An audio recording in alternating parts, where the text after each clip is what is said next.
เรื่องต่อไปให้ชื่อมาว่าบ่เสียดาย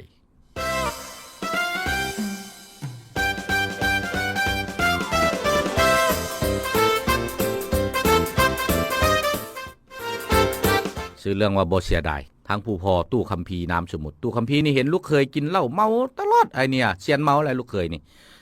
เมาเหล้าเข้านารีลินการพนันโอ้ยถือว่าเป็นระดับปรมาจารย์นะว่าซั่นระดับเซียนเห็นจังซั่นก็อุกใจน้ำลูกสาวก็เลยเว้าให้ลูกสาวฟังว่านี่นะอีล่าเอ้ยมึงก็บึ้งในเด้อลูกเด้อกูเบิ่งผัวมึงหันมันบ่เป็นคนแล้วได้ผัวมึงหั่นน่ะบ่ดีแล้วลูกเอ้ยมึงปะซะมันสิทุกข์ไปหน้าวอดวายจิบหายเด้อมันติดการพนันเด้เนี่ยบักอันเนี่ยเศร้าซะลูกเอ้ยอย่าเสียดายมันมึงย่านวะมึงเสียดายวะว่าจอจิ้มยุงซั่นแหละทางลูกสาวได้ยินพ่อเว้าหลายก็เลยเว้าขึ้นมาอีพ่อก็ได้เนาะจ้างเฮาอีเสียดายเนาะคนจังซั่นน่ะบ่ได้ว่าสิเสียดายคันเฮาปาเฮาย่านเราไปเอาเมียใหม่ซื่อๆนี่แหละ